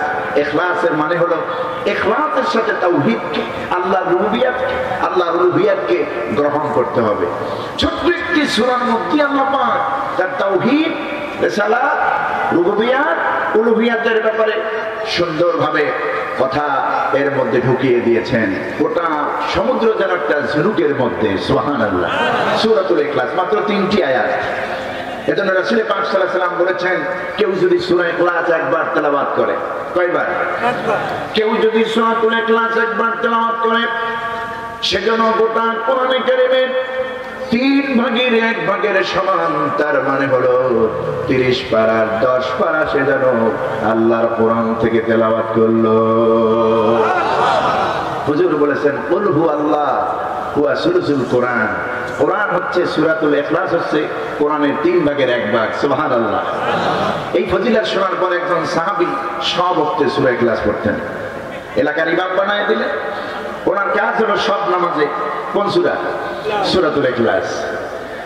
মাগরিবের নামাজে সূরা ইখলাস, এশার নামাজে সূরা ইখলাস, ফজরের নামাজে তাও সূরা ইখলাস। এভাবে যখন বাই রোটেশন সব নামাজে সূরা ইখলাস তেলাওয়াত করতে শুরু করলেন, এই নেহালপুরের কেন্দ্র মসজিদে অথবা বাজার মসজিদে যদি একটা সূরা মাগরিবেও পড়া হয়, এশায়ও পড়া হয়, ফজরেও পড়া হয়, ইমামদের আপনারা পরের দিন রাখবেন? হ্যাঁ, আপনারা বলবেন কোন কাঁচাথারে ইমাম আসছে, শুধু একটা সূরাই পড়তেছে, ঠিক না? সব সূরা বাদ দেন, শুধুমাত্র সূরা ইয়াসিন লম্বা একটা সূরা, 83 আয়াত না 84 আয়াত। এই একটা সূরা দিয়ে মাগরিব এশা যদি ফজর পড়ায়, আপনারা চিন্তিত করবেন এই হুজুরের মধ্যে তেলাওয়াতের দখল নেই, তেলাওয়াত মুখস্থ পারে না, এই হুজুর দিয়ে মুমতি চলবে না, ঠিক না? যত বড় আমলদারি হোক না আমার। তো নবীজি জাতির কাছে ইমাম বানায় দিলেন ওই লোকটারে। উনি যাইয়া 3 ওয়াক্তে নামাজ পড়াচ্ছে সূরাতুল ইখলাস। একদিন 2 দিন এভাবে চলতেছে। লোকেরা বিরক্ত হয়ে হুজুরে পাক সাল্লাল্লাহু আলাইহি সাল্লামের কাছে নালিশ তুললেন যে হুজুর কারে ইমাম দিলেন, শুধুই শুধু ইখলাস, সূরা ইখলাস ছাড়া মোটেই পড়ে না। আল্লাহর নবী বিশ্ব নবী মুহাম্মদ সাল্লাল্লাহু আলাইহি ওয়াসাল্লাম লোকটাকে খবর দিলেন, সাহাবীকে খবর দিলেন, ডাকলেন। আল্লাহর নবীর ডাকে সাড়া দিয়া সাহাবী চলে আসলেন। নবীজি জিজ্ঞেস করছেন, ও আল্লাহর বান্দা, অমুক এলাকার জন্য তোমাকে ইমাম বানাইছিলাম, লোকেরা তোমার ব্যাপারে রিপোর্ট দিয়েছে, তোমার বিরুদ্ধে অভিযোগ দিয়েছে, সব নামাজি তুমি সূরা ইখলাস তেলাওয়াত করো, কারণ কি তুমি কি কোরআনের কোন অংশ তেলাওয়াত করতে পারো না? তোমার কি দখলে নাই? তোমার কি মগজে নাই? তোমার কি মুখস্থ নাই? আমার নবীর সাহাবী যিনি সব ওয়াক্তে সূরা ইখলাস পড়তেন, আল্লাহর নবীর কাছে ভয় ভয় কণ্ঠে বলে ফেললেন, ইয়া রাসূলুল্লাহ, আল্লাহর রাসূল, যেদিন থেকে আমি শুনেছি আপনার জবান দিয়ে, আপনার পবিত্র জবান মুবারক থেকে আমি শুনেছি সূরা ইখলাস কোরআনের 3 ভাগের 1 ভাগের সমান। কোন মুমিন বান্দা যদি সূরা ইখলাস ঈমান ইখলাসের সাথে পড়ে তেলাওয়াত করে, আল্লাহ রাব্বুল আলামিন তার আমলনামায় 10 পারা তেলাওয়াতের সওয়াব দিয়ে দেন। এই কথা যেদিন থেকে শুনেছি ইয়া রাসূলুল্লাহ সাল্লাল্লাহু আলাইহি সাল্লাম, ওই দিন থেকে আমি আমার মুখে আমার জবানে সূরা ইখলাস ছাড়া কোনো তেলাওয়াত যেন আসি না। সুবহানাল্লাহ। সূরাতুল ইখলাস এমন একটি সিগনিফিকেন্স পূর্ণ, তাৎপর্যপূর্ণ, গুরুত্বপূর্ণ সূরা। এই সূরাটির মধ্যে আল্লাহর পরিচয়, আল্লাহর তাওহীদ, রিসালাত, আখিরাতের কথা এবং তার উলুহিয়াতের কথা, রুবিয়াতের কথা সুন্দর করে আল্লাহ সন্নিবেশিত করে দিয়েছেন। সম্মানিত ভাইরা, আল্লাহ পাক বলছেন, মুমিনের দৃষ্টিতে খাঁটি মুমিন তো ওই ব্যক্তি যে ব্যক্তি আমি আল্লাহকে রব হিসেবে স্বীকার করে এবং রব হিসেবে স্বীকার করে মজবুত থাকে, ইস্তেকামত থাকে, তার জায়গায় অটুট থাকে, অবিচল থাকে, বাতিলকে ভয় পায় না, জালেমের রক্তচক্ষুকে পরোয়া করে না। আমার বন্ধুগণ, এই বাংলাদেশে পৃথিবীর কোথাও থেকে কোনো উদাহরণ নেওয়ার দরকার নাই। খাঁটি ইমানের পরিচয় আল্লাহ এখানে দিয়েছেন। এই 16টি বছর বাংলাদেশের মুসলমানদের উপরে যেই ঝড় ঝাপটা গিয়েছে, ঠিক কিনা? খাঁটি ইমান কারা, মুনাফিক কারা, তা পরিষ্কার হয়েছে জাতির সামনে। কেউ ইসলামটাকে বিক্রি করে খেয়েছে, সুবিধা মতো মশালা দিয়েছে, ফতোয়া দিয়েছে। কেউ বা জবরদস্ত আলেম, আমি তার ছাত্র হওয়ারও যোগ্যতা রাখি না, এমন আলেমও জালেম জালেমাকে বেহেশতের সার্টিফিকেট দিয়ে দিয়েছে। আপনি তো জান্নাতি বলেছেন আমার দেশে, এও বলেছে একজন আলেম। আর কোরআনের হক কথা বলতে গিয়ে কোরআনের পাখি আল্লামা দেলাওয়ার হোসেন সাঈদী রাহমাতুল্লাহ আলাইহি 13টি বছর ওই জালেমরা কারারুদ্ধ করে রাখলো। ওদের খায়েশ মিটল না, ওরা শান্ত হলো না। শেষমেশ 2024 সালে বরাবর 2টা নির্বাচনের মাধ্যমে যেমন সাজানো পাতানো নির্বাচন দিয়ে অবৈধ ক্ষমতা দখল করলো, ঠিক ওই রকম আরেকটা নির্বাচন দিয়ে, দামি নির্বাচন দিয়ে আবার ক্ষমতাকে পাকাপোক্ত করার জন্য ভারতের কাছে হেল্প নিতে গেল। কথা বুঝতেছেন? ভারত বলল, আল্লামা সাঈদীরে শেষ করো, ব্যাপারটা আমরা দেখব। তাই করা হলো। ভারত থেকে তাদের প্রতিনিধি 4-5 জন চলে আসলো। 3 দিনের মাথায় আমাদের কোরআনের পাখিকে ওরা শহীদ করেছে, ঠিক কিনা? ওরা শহীদ করেছে নির্মম ভাবে, পরিকল্পিত ভাবে আল্লামা সাঈদীকে শহীদ করা হলো। ওরা মনে করেছে শহীদ হলে, আল্লামা সাঈদীকে দুনিয়া থেকে বিদায় করলে বাংলাদেশের ইসলামের বাতিটা নিভে যাবে। নেমে গিয়েছে না, আরো প্রজ্বলিত হয়েছে, আরো বেড়েছে। আল্লামা সাঈদীর উত্তরসূরি এখন এক জায়গায় নয়, সারা বাংলাদেশে ঘরে ঘরে। তোমরা কি বুঝো না? এই লোকটার ফাঁসির রায় যেদিন দিয়েছিলে 2013 সালের 28শে ফেব্রুয়ারি, কোরআনের প্রতি মানুষের ভালোবাসা কতটুকু দেখুন। কোরআনের প্রতি কত আঘাত ভালোবাসা, আঘাত প্রেম রয়েছে, মহব্বত রয়েছে। আল্লামা সাঈদীর যখন ফাঁসির রায় দেওয়া হলো 2013 সালের 28 ফেব্রুয়ারি, একটা ফাঁসির রায়কে কেন্দ্র করে সারা বাংলাদেশে প্রায় 1.5 শতাধিক মুসলমান শহীদ হয়েছে, ঠিক কিনা? সেই দেশেই বাংলাদেশ, সেই দেশটা বাংলাদেশ। আলহামদুলিল্লাহ, ওরা বহু চেষ্টা করেছে, ওরা বহুত চেষ্টা করেছে এই দেশটা ওদের অঙ্গরাজ্য বানাবে। দেখেন না 5ই আগস্টের পর ওদের ঘুম হারাম হয়ে গেছে। পাকিস্তানের সাথে সম্পর্ক কেন, তারপরে নেপালের সঙ্গে সম্পর্ক কেন, চীনের সাথে সম্পর্ক কেন? আরে বাবা, আমাদের সম্পর্ক যাদের সাথে থাক, তোমাদের এত মাথা খারাপ, তোমাদের মাথা কামানোর দরকার কি? তোমরা রাষ্ট্রে বড়, আয়তনে বড়, লোক সংখ্যা বড়, কথা বুঝতেছেন? ভারত এই দেশের কোনোদিন কল্যাণ চায়নি। 1971 সালে স্বাধীনতার পর থেকে এই দেশ থেকে শুধু নিয়েছে, কিছুই দেয়নি, কিছুই দেয়নি। এদেশের করিডোর ব্যবহার করেছে 16টি বছর, এদেশের রেলপথ ব্যবহার করেছে, এদেশের বিমান আকাশ সীমা ব্যবহার করেছে। এই দেশটাকে পুরো ব্যবসার ক্ষেত বানিয়েছিল, তাবেদার দেশ বানিয়েছিল। এদেশে কোন উন্নয়ন এরা চায়নি, আর চাইব না, ঠিক কিনা? আমার বন্ধুগণ, ইসলামের বাতিটা ওরা নিভাতে চেয়েছিল, পারেনি, কিয়ামত পর্যন্ত পারবে না। কারণ এই কোরআনের আলো, কোরআনের বাতিটা জ্বালিয়েছেন কে? আল্লাহ রাব্বুল আলামিন বলছেন। আল্লাহ বলছেন, মুমিনরা তোমরা ভয় পাইও না, আল্লাহ তাখাফু ওয়ালা তাহজানু, তোমাদের ভয় নাই, চিন্তা নাই, কোরআন নিয়ে ময়দানে থাকো, অটুট থাকো, সীসা ঢালা প্রাচীরের মতো ময়দানে দাঁড়িয়ে থাকো। আমি দেখছি ব্যাপারটা। এই কোরআন আমি নাজিল করেছি বান্দা, ভুলে যেও না কোরআন আমার। এই কোরআন আমি নাজিল করেছি, কিয়ামত পর্যন্ত কোরআন সংরক্ষণের দায়িত্ব, হেফাজতের দায়িত্ব পৃথিবীর কোন ব্যক্তিকে দেই নাই, কাবা ঘরের ইমামকে দেই নাই, বাইতুল মুকাররমের খতিবকে দেই নাই। যেই কোরআন আমি আল্লাহ পাক নাজিল করেছি বান্দা, তোমাদের কি শোনায় দিলাম, কোনো ভয় নাই, কোনো আশঙ্কা নাই, চিন্তা নাই। কিয়ামত পর্যন্ত কোরআন হেফাজতের দায়িত্ব আমি আল্লাহ রাব্বুল আলামিন নিজেই নিলাম। ইন্না নাহনু নাযালনা যিকরা ওয়া ইন্না লাহু লাহাফিজুন। এই জিকির, নিঃসন্দেহে জিকিরকে ইন্না নাহনু নাযালনা যিকরা আই নাযালনাল কুরআন, এই যে কোরআনিক জিকির আমি নাজিল করেছি, এই হেফাজত করার দায়িত্ব এটা আমার, এটা আমি হেফাজত করব কিয়ামত পর্যন্ত। কোন সুবহানাল্লাহ। সুতরাং কোরআনের সঙ্গে কেউ হিরোগিরি দেখাতে শোনা, হিরোগিরি দেখাতে আসবা, জিও বানায় দেব, ঠিক কিনা? ওই যে টাকলা মুরাদ আরো 3-4 বছর আগে মনে আছে আপনাদের? কোরআনের সঙ্গে বেয়াদবি করেছে, আমাদের সঙ্গে বেয়াদবি করেছে। ঢাকার এয়ারপোর্টে কুলিদের মতো অবস্থা হয়েছে, বিদেশে যাইয়া পালাইয়াও জায়গা পায় নাই, ডিম ছুঁড়ে মেরেছে পৃথিবীর মানুষেরা, নিকৃষ্ট জানোয়ারকে, ঠিক কিনা? আল্লাহ বলছেন, এই কোরআনের সঙ্গে যদি কেউ সংস্পর্শে আসে, কোরআনের সঙ্গে যদি কেউ জিরো হয়ে আসে, আল্লাহ তার হিরো বানায় দেয়।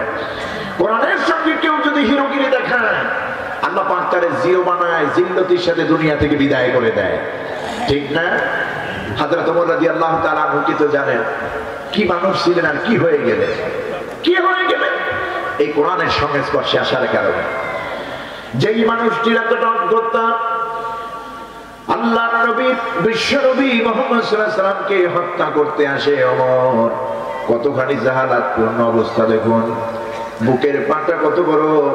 আল্লাহর নবী, বিশ্ব নবী মুহাম্মদ সাল্লাল্লাহু আলাইহি সাল্লামকে হত্যা করতে আসে, সাহস কি কম নাকি?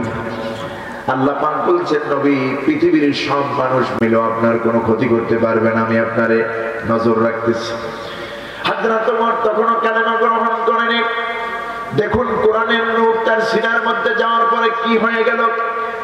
বিশাল তরবারি, পরিচিত তরবারি নিয়ে ওমর নবীর বাড়ির সামনে, নবীর কাছে এসে গেলেন। আমার বন্ধুগণ, নবীজি নামাজের মধ্যে তেলাওয়াত করতেছিলেন। আল্লাহর নবী এমন তেলাওয়াত, নামাজের ভিতরে এমন সব তেলাওয়াত করতেছিলেন, তেলাওয়াতের আওয়াজ হযরত ওমরের কণ্ঠে, হযরত ওমরের কানে যখন চলে গেল, হযরত ওমর বাহিরে ইন্তজার করলেন, অপেক্ষা করলেন। ওমরের বক্তব্য হলো, ইসলামের নবী মুহাম্মদের নামাজটা শেষ হোক, তেলাওয়াত শেষ হোক, তারপরে আমি আমার কাজ সারব। আমার বন্ধুগণ অপেক্ষা করতেছেন, নবীজি নামাজের মধ্যে তেলাওয়াত করতেছিলেন।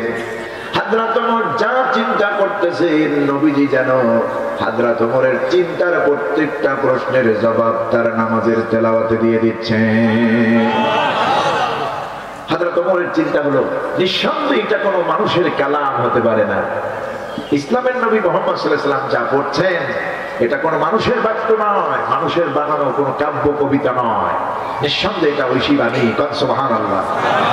হযরত ওমর যেই তরবারি রাসূলকে হত্যা করতে গিয়েছিলেন, আল্লাহ রাব্বুল আলামিন এই কোরআনের নূর হযরত ওমরের সিনার ভিতরে এমন ভাবে আসর করায় দিলেন, এমন ভাবে লাগায় দিলেন, যেই তরবারি রাসূলের কাঁধ মুবারকে চলার কথা, কাঁধে ওঠার কথা, হেদায়েতটা আল্লাহ পাক এমন ভাবে দিয়েছেন, ওমরের তরবারি রাসূলের কাঁধে না উঠে নবীজির কদম মুবারকে উঠে পড়েছে।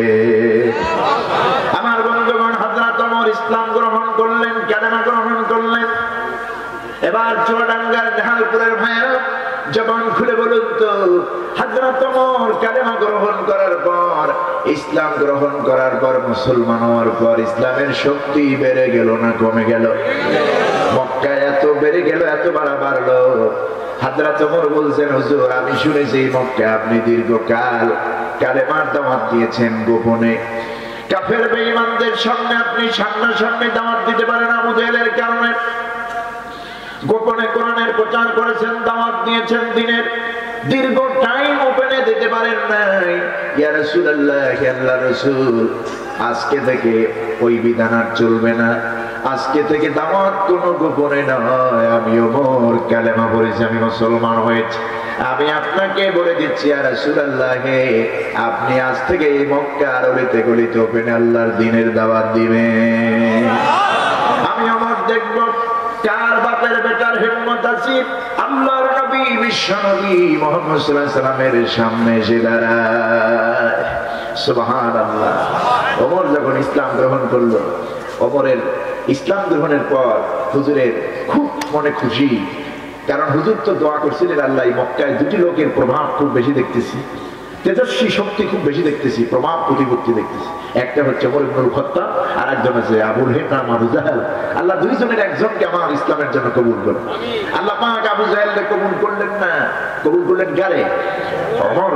ওমর যে ওমর রাদিয়াল্লাহু তাআলা আনহু যে রাস্তা দিয়ে হাঁটতেন, ইবলিস শয়তান বাই, কথা বুঝতেছেন? ওমর রাদিয়াল্লাহু তাআলা আনহু রাস্তার সাইড দিয়েও চলতো না। আমার ভাইয়ের ওমরকে আল্লাহ রাব্বুল আলামিন কবুল করলেন।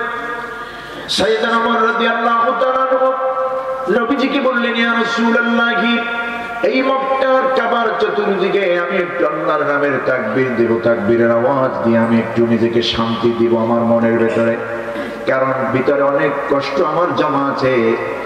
দিন দিন আমি ইসলামের বিরোধিতা করেছি, আমার জীবনের বিরাট একটা অংশ, আমার মনের যত দুঃখ যত ক্ষোভ সব কিছু দূর করে দেব আল্লাহর নামে তাকবীর দিয়ে, আল্লাহর নামে ইসলামের তাকবীর দিয়া।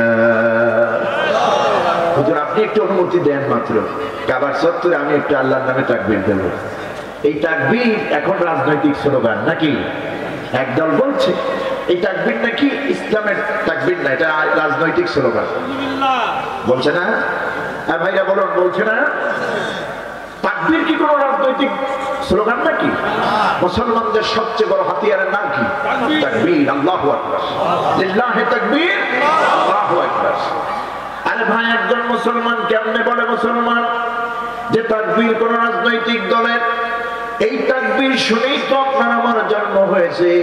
মায়ের পেট থেকে যখন দুনিয়া আসলাম, আমাদের ডান কানে আযান শোনায় দিয়েছে আমাদের বাপ চাচারা, বাপ দাদারা, বাম কানে কেমন শুনিয়েছে। এবার চুয়াডাঙ্গার নেহালপুরের ভাইরা বলুন তো, তাকবীরের প্রথম আওয়াজ, প্রথম শব্দ হলো, আযানের প্রথম শব্দ কি? আল্লাহু আকবার। ইকামতের প্রথম শব্দ হলো আল্লাহু আকবার। তার মানে আল্লাহ বড়, আল্লাহ মহান, আল্লাহ মহান, আল্লাহ মহান। এই শব্দ শোনার পরই তো আমার জন্মের পরই আমি এই বাক্য শুনেছি। বড় যখন হয়েছি, নামাজ যখন ফরজ হয়েছে, নামাজ যখন দাঁড়ায় যায়, নামাজে তাকবীরে তাহরিমা বাদি আল্লাহু আকবার বলে। যখন রুকুতে চলে যায় আল্লাহু আকবার, সিজদায় চলে যায় আল্লাহু আকবার, সিজদা থেকে মাথা উঠায় আল্লাহু আকবার। এইভাবে করে নামাজ, এমনকি জীবনের শেষ জানাজার সালাতটা, নামাজে জানাজাটাও তাকবীরের ধ্বনি দিয়ে বলা হয়। আর আল্লাহ রাব্বুল আলামিনের গোলাম সাক্ষী দিয়ে চলে যায় আমি একজন মুসলমান, আমি তাকবীরের পক্ষে। সুতরাং এই তাকবীরকে যারা বিতর্কিত করতে চায়, আগামী দিনে তাদেরকে আমরা গ্রহণ করব না, কারণ ইমানে আমলে তাদের ভেজাল আছে নাকি নাই? আছে। তাদের ইমান আমলে দারুণ ভেজাল রয়েছে। আমার বন্ধুগণ, তাকবীরের আওয়াজ তো সেই আওয়াজ তাকবীর তো মুসলমানদের সবচেয়ে বড় হাতিয়ার। এই তাকবীর দিয়া সিলেটি শাহজালাল ইয়ামানী রহমতুল্লাহ আলাইহি গৌর গোবিন্দের অত্যাচারের প্রাসাদকে সমূলে বিনষ্ট করে দিয়েছিলেন, ধ্বংস করে দিয়েছিলেন। আজকে এই তাকবীর হচ্ছে মুসলমানদের সবচেয়ে বড় হাতিয়ার। লিল্লাহি তাকবীর, লিল্লাহি তাকবীর। আল্লাহর বরত্ব হবে এই জমিনে, ঠিক কি না? আল্লাহর বরত্ব, আল্লাহর জিকির, সবচেয়ে বড় জিকির আল্লাহু আকবার।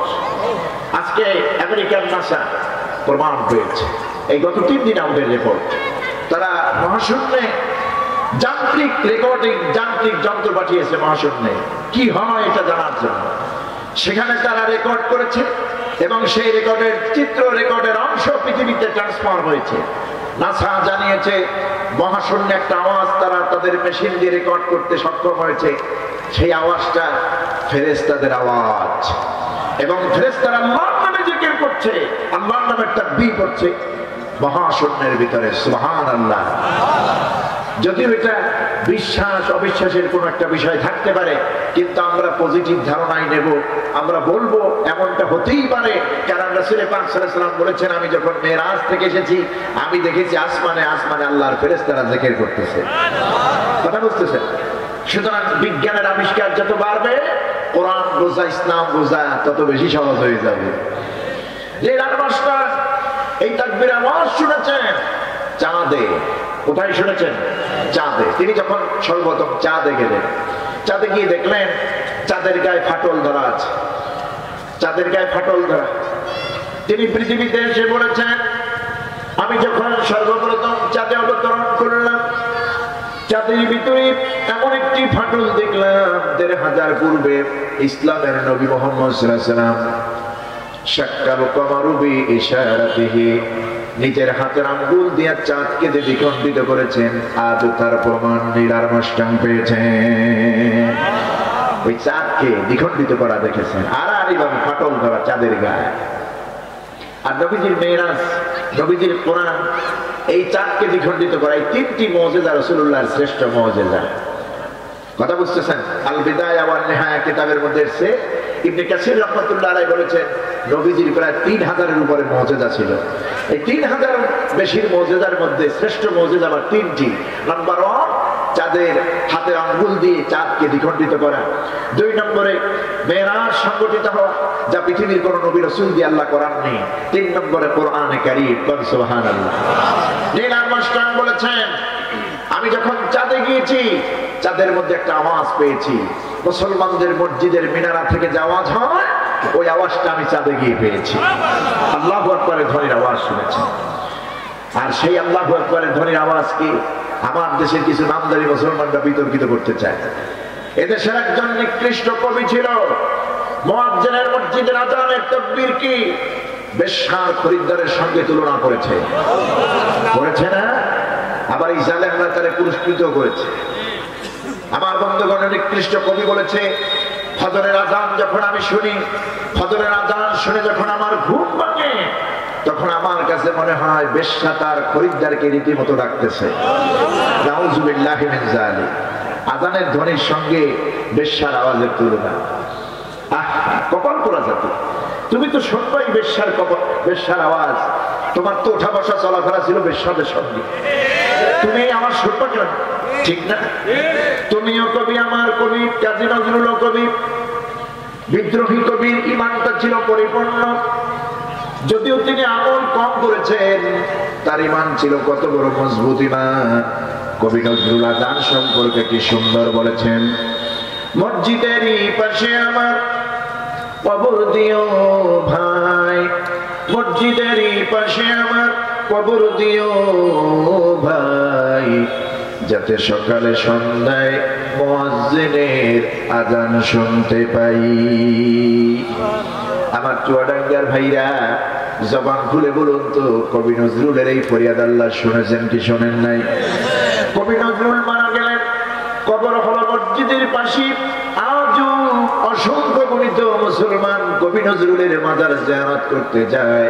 কিয়ামত পর্যন্ত তার মাজার জিয়ারত করতে যাবেন, দোয়া করবেন, কারণ তিনি ছিলেন মুসলমানদের নয়নের মণি কবি। তাওহীদের ব্যাপারে, রিসালাতের ব্যাপারে আমার নবীর গুণকীর্তন করে কি সুন্দর সুন্দর কবিতা, শান মান, গজল গেয়েছেন। বলি সুবহানাল্লাহ। তার একটা গজলও,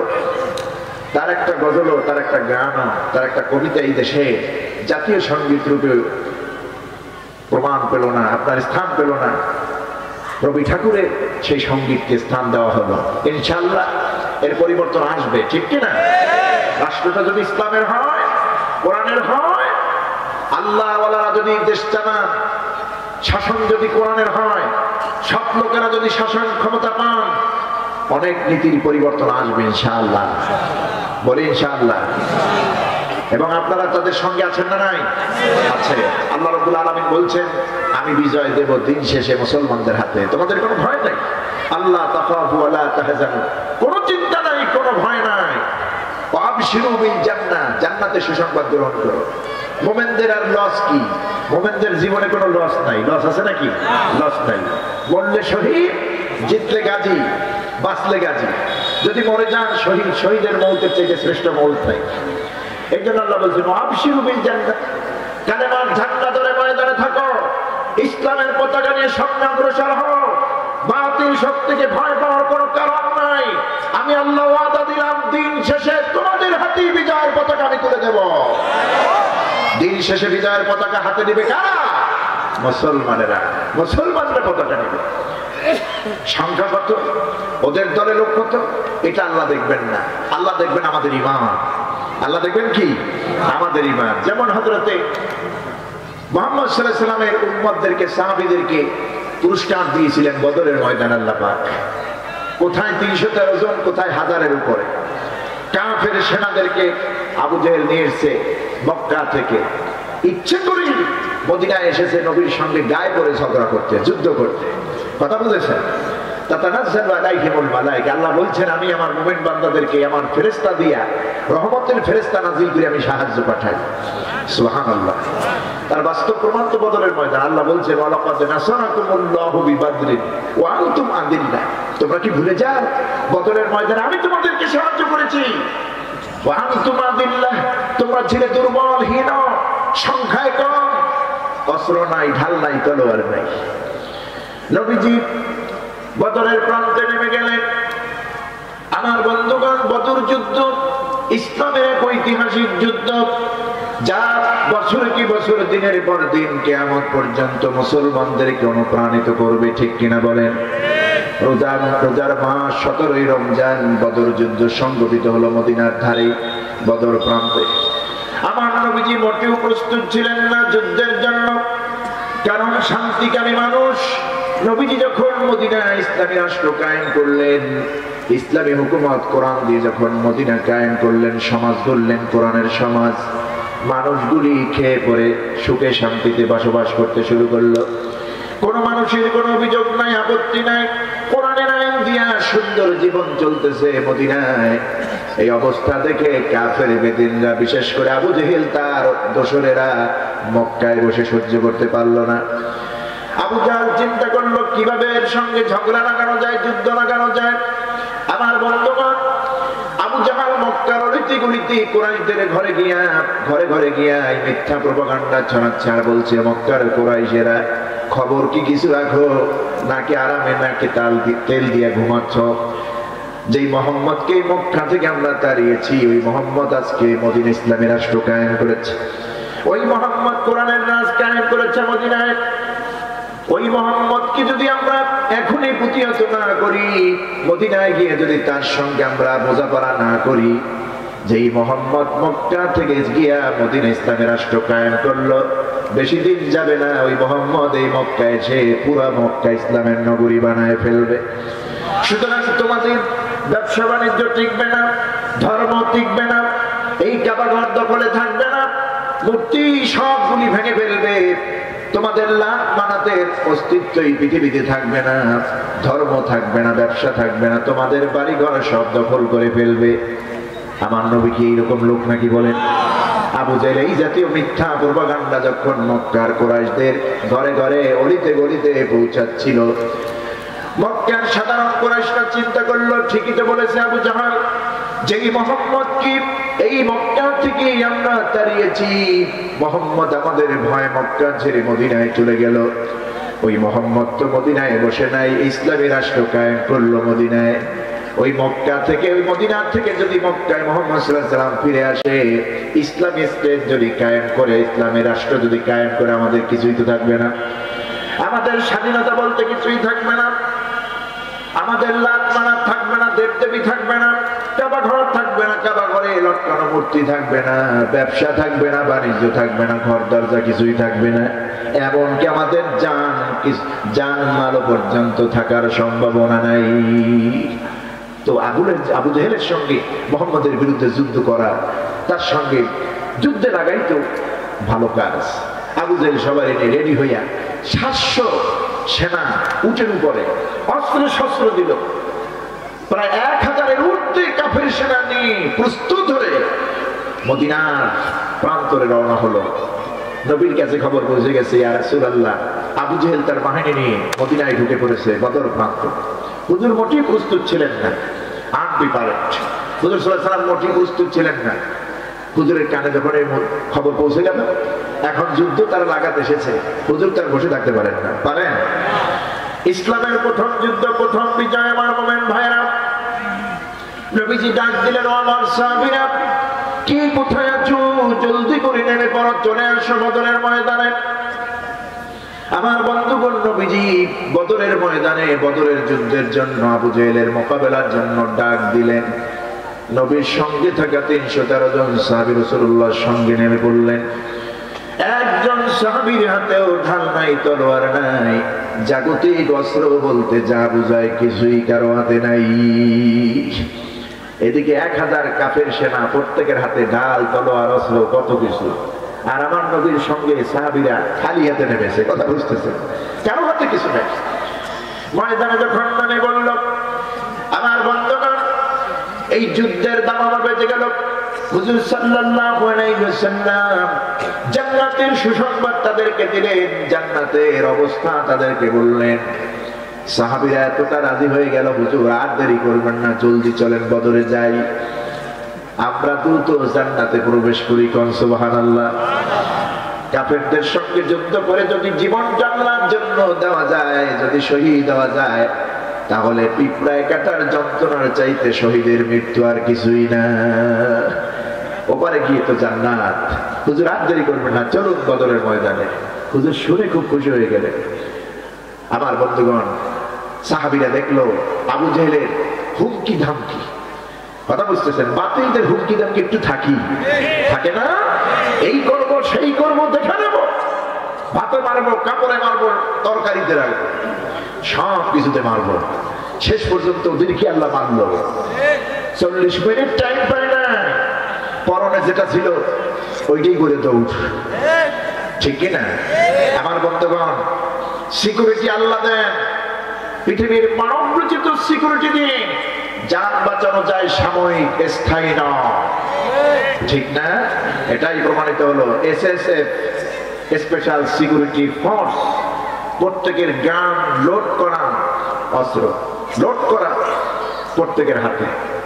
যখন ছাত্র জনতা ঢুকে বলল, SSF হয়ে গেল সাধারণ মানুষ। আমার আর পাহারা দিয়ে লাভ নাই, নিজের আপন জান বাঁচা, আপন চাচা জান বাঁচা, কি যেন একটা বলে। হ্যাঁ হ্যাঁ, আমার বন্ধুগণ, SSF হয়ে গেল সাধারণ পাবলিক, যে আমরা তোমার দলেরই লোক। কথা বুঝতেছে?